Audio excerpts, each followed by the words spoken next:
Avertissement. Dans nos livres d'histoire, les anecdotes extraordinaires sont considérées comme particulièrement obscures. Autour du globe, les historiens et autres spécialistes qui enquêtent sur ces faits se contredisent souvent. Il est donc de notre devoir de s'en inspirer pour vous donner une version du passé, notre version du passé. Voici leurs histoires. Hello tout le monde.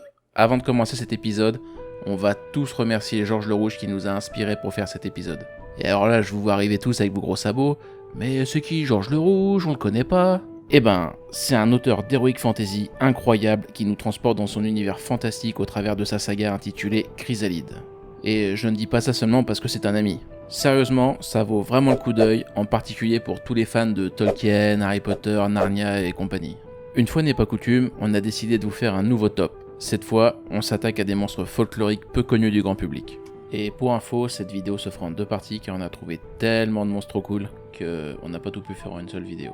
Et donc, vu que le sujet semble assez vaste, on va se limiter juste aux monstres des grands froids, histoire de se rafraîchir les idées, ou bien de sonner des frissons, ou encore de claquer des dents durant cette période de l'année. Enfin merde, je sais pas moi quand est-ce qu'on diffuse cet épisode, ni à quelle période ils vont le regarder, alors tu te démerdes. Le rédacteur il est vraiment au bout du rouleau là. Bref, on va pas tourner autour du pot sur cet angle, vous avez compris le sujet, alors générique.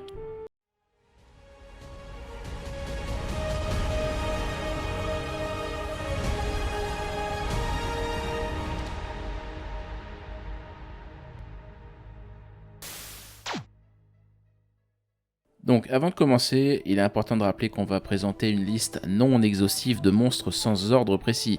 On va pas vous faire le coup du top 10 des monstres les plus monstrueux d'histoire du monstre, le 227ème va vous étonner. Non, on a quand même encore un minimum d'amour propre chez Memento. Et on fait pas un top maintenant parce qu'on vient pas de réaliser que la vidéo qu'on avait fait d'avant, qui était aussi un top, avait fait le plus de vues sur notre chaîne. Ça n'a vraiment rien à voir. Mais oubliez pas de vous abonner, cliquez sur la cloche et de mettre un pouce bleu en dessous de la vidéo. Autre petit disclaimer, il est assez difficile de faire la part des choses entre véritable folklore, bestiaire de donjons et dragons et creepypasta tellement les sources sont rares pour la plupart des monstres que nous allons citer. Sans compter les versions qui changent selon les légendes, nous rappelons que nous sommes avant tout là pour nous amuser, pas pour donner un colloque de mythologie. Sur ce, perdons pas plus de temps et commençons avec le premier de la liste. Le Maha. Maha, un monstre originaire de la mythologie inuite. Les Inuits qu'on appelle individuellement Inuk, à ne pas confondre avec les Yupik et les Innu. Les Inuits sont un groupe de peuples autochtones vivant principalement au Groenland, au Canada et aux États-Unis. Comprenez par là que la descendance des Inuits est thuléenne. Je sens que je vous perds là, puis je suis en train de me perdre aussi, donc on la refait. Comprenez par là que les Inuits se rapprochent plus d'une descendance eurasienne qui penche pas mal du côté des régions asiatiques arctiques plutôt que amérindiennes, autrement dit les Indiens d'Amérique. Et sachez que pour la petite anecdote, si vous trouvez amusant de dire le terme Esquimau, eh bien je n'ai qu'une chose à vous dire. Ce n'est pas bien. Et oui, ça a l'air mignon dit comme ça, mais c'est aussi péjoratif que d'appeler un asiatique par sa couleur ou dire à son ami que sa maman aime faire des choses avec tout un tas d'hommes dans le dos de son papa. Et pour votre information, Esquimau ça veut dire mangeur de viande crue et ça regroupe souvent tous les peuples arctiques dans le même sac. Autant vous dire qu'il y a de quoi faire polémique dans le milieu du dessert glacé. Mais attendez, c'est déjà arrivé. Donc honte à vous. Reprenons.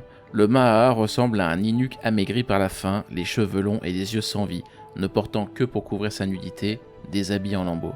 On se retrouve donc face à un type humanoïde hippie drogué, et comme on n'est pas dans les régions les plus chaudes du monde, vous vous doutez bien qu'il va pas être bronzé le gaillard. Non, il a plutôt le petit teint bleuté du genre nécrosé avec la putéfraction de la chair et tout le tralala. Pour couronner le tout, il a des ongles aussi longs qu'affûtés pour faire tout un tas de chatouilles à ses victimes. Non mais c'est quoi ces conneries? Le Mahala a la particularité de chatouiller ses victimes jusqu'à que mort s'en suive. Eh ben dis donc, on en apprend tous les jours avec mes manteaux. Le Mahala est donc une créature solitaire qui hante la toundra arctique d'un sourire malfaisant. Ceux qui ont le malheur de le croiser sont retrouvés morts avec un sourire crispé, figés sur leur cadavre. Preuve de leur mort par chatouillement. Non mais sérieux, pour une fois qu'on fait un épisode glauque, faut que ça tombe sur un monstre aussi ridicule. Même son nom sonne comme une blague. Surtout que pour s'en débarrasser, il suffit de le pousser dans l'eau quand il essaye de s'hydrater. Jusqu'au bout, il sera pas épique celui-là. Allez, c'est bon, il m'a blasé, j'espère vraiment que les autres ne seront pas comme ça. Monstre suivant. Palraiyuk. Cette fois-ci, on se dirige vers les côtes glacées de l'Alaska, plus précisément dans les fonds marins où réside le Palraiyuk, autrement appelé le Tizeruk. C'est pas plus facile à prononcer. Toujours dans la mythologie inuite, le Palraiyuk est une sorte de serpent marin un peu étrange, comparable au monstre Ogopogo du folklore canadien. Ce dernier, c'est un peu le monstre du Loch Ness local si vous voulez. Mais bon, là on commence à un peu trop être en sujet, donc on va se refocaliser sur notre serpent à nous. Le Palrayuk a donc 3 paires de jambes comparables à celles d'un mammifère, 2 têtes de renard, une queue qui ressemble à celle d'un dauphin, 2 petites cornes, 3 estomacs, même si personne n'a pu le disséquer pour confirmer, une fourrure à la place des écailles parce que pourquoi pas, une longue langue, sinon on l'appellerait pas serpent, et enfin une sorte de crête de dragon avec des nageoires dorsales, sans compter ses dents acérées histoire d'avoir bien de la gueule. On est vraiment dans la lignée d'un homme ours sport ou de Kukrapoc. En somme, si on le dessine, ça fait surtout penser à une méga évolution badass d'Aquali. En tout cas, ça a toujours plus de gueule que le Maha, et ça, c'est cool. Et le moins que l'on puisse dire, c'est qu'il aime faire dans le spectaculaire. Un monstre comme ça ne mange pas que des algues au fond de la mer. Non, ça préfère sortir majestueusement des eaux calmes pour chuter de tout son poids sur ses victimes qui se risquent à naviguer sur les côtes dangereuses de l'Alaska avec leurs petites embarcations. Au passage, la légende raconte qu'il est possible d'invoquer cette créature majestueuse en tapotant le fond de son kayak ou canoë tout en prononçant des mots en langue Inukitu. A mon avis, c'est complètement con de faire ça, sauf si vous voulez vous faire engloutir en une seule bouchée. Mais bon, sachez que cette créature ne s'aventure pas en haute mer, préférant les îles Nunivak et King dans le détroit de Bering, ou bien à côté de la rivière Kuskokwim. En règle générale, l'Alaska est réputé pour avoir son lot de monstres tels que le fameux Sasquatch, sorte de Bigfoot local ou encore le Kupukwajak, un ours polaire à 10 pattes. Ouais, pourquoi pas. Après tout, on se demande pourquoi les scientifiques pensent que les environnements à très basse température rendent fou. Bref, monstre suivant. Le Kogukpak. On reste en Alaska avec cette fois-ci un monstre de la mythologie Yupik, le Kogukpak, et autant vous dire que celui-ci n'a rien de charmant. Une créature qui vit sous terre et attend la tombée de la nuit pour chasser ses proies, avec une préférence pour le solstice d'hiver, la nuit la plus longue de l'année. Un corps bulbeux, des jambes de grenouille et des dents de la taille d'une défense de mammouth. La légende irait même jusqu'à dire que les cadavres de mammouth que l'on retrouve à la surface seraient en fait des cadavres de Kogukpak qui se sont risqués à sortir le jour. Oui, car je ne vous l'ai pas encore dit, mais la seule manière de s'en débarrasser, c'est de prier pour que les rayons de soleil viennent rapidement vous sauver, car c'est bien là la seule manière de le tuer. Monstre suivant. Le Kikirn. Alors celui-là, il est pas facile à trouver, tout simplement parce qu'il est noyé sous la popularité de Final Fantasy XIV. Pourtant, avant d'être un peuple à part entière dans l'univers de ce MMORPG, c'était un monstre de la mythologie inuite, et vous allez voir que les similitudes s'arrêtent au nom. Déjà, le Kikirn, ou Kikion, ou encore Kilut, ressemble à un chien sans peau. Mais pas genre le chien chinois à crête, non.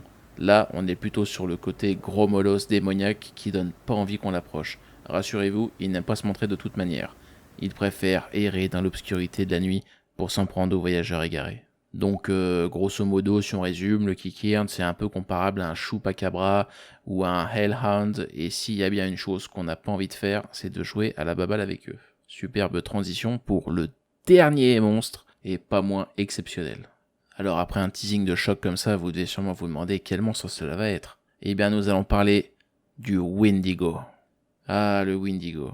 Vous allez croire qu'on le fait exprès chez Memento, mais c'est encore un nom que l'on retrouve dans les Final Fantasy.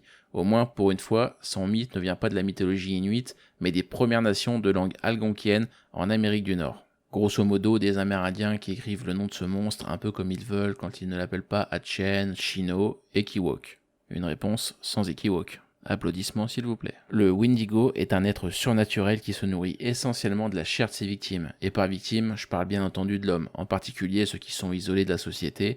Là, faut imaginer des tribus au milieu de la nature, pas des grandes villes avec un prépubère qui passe sa vie dans sa chambre. En effet, ce qui est intéressant avec certaines versions de cette légende, c'est qu'on ne naît pas Wendigo. On devient un Wendigo. Si notre esprit devient impur et cupide, on a de grandes chances de se transformer en monstre.